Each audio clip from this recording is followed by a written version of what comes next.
And I think this is terrific, a 21st century ghost who's now inhabiting computers.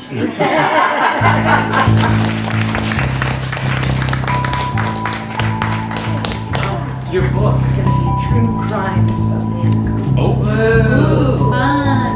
Now, we have had some true crimes, let me tell you.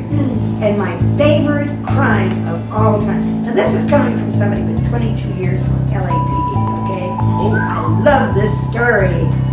Oh, Sells Floto Circus is a big, big deal.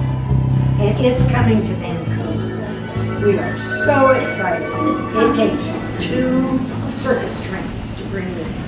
It's 1921, where in Prohibition, the train pulls into town. They set up at the Vancouver Circus grounds. They have a parade. They have a great parade. They've got elephants, they've got lions, they've got tigers.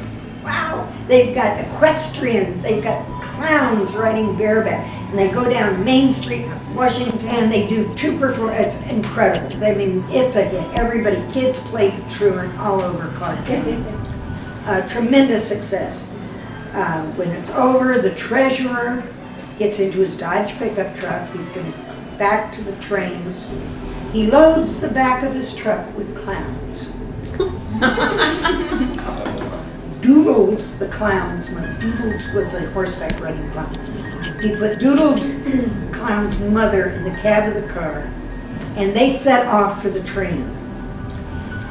And at 15th and Lincoln, out of the bushes step 3 people with spotlights and guns, and they proceed to rob the treasurer of the money. They rob all the clowns. Oh. Doodle's mother gets out of the cab and she says, "The only thing I have of any value are my gold-rimmed glasses." They took them. Doodles comes to his mother's rescue. They whack-jack him, clown down. Doodle's mother comes to his rescue. She's screaming. The police, people are turning on their porch lights. They're coming out. The police, it starts to rain. The police arrive. If I'd been one of those police cars arriving and had seen that, I would have said, "No, I think I've got something on the other side of town."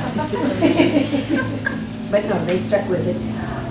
The bad guys had jumped in their car and had taken off down 26th Street, which we now know is Fort Plain. Disappeared into the mist.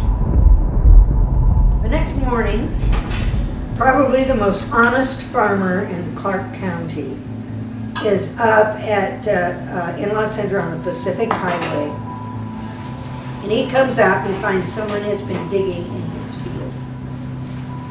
So he digs down and he finds a suitcase, and in that suitcase is about $25,000. wow. You could buy 5 acres and a house for $3,500. Wow. And a laundry ticket made out to one Bert Orcutt. I don't know. Before you ask, I don't know. But Bert Orcutt from Seattle.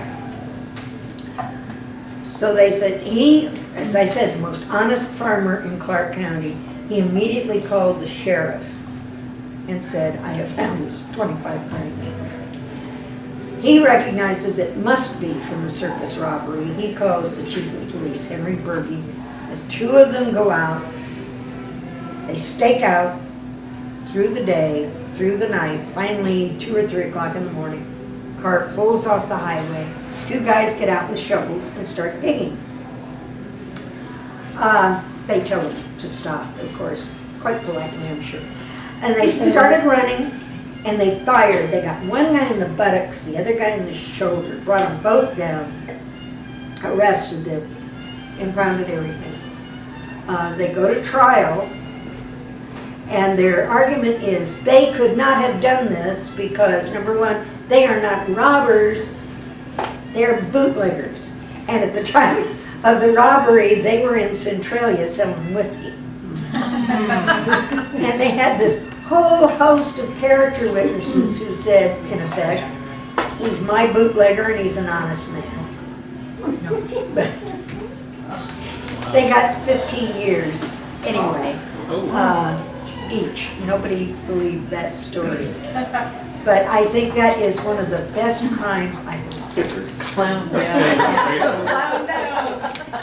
I have a question. Yes, What happened to the third robber? never know. Never know. He's still making bootleg whiskey. He's probably still making whiskey. The third robber was Jim Clyde. Okay. There was another one that's gonna go in that book, and that was at the end of World War II.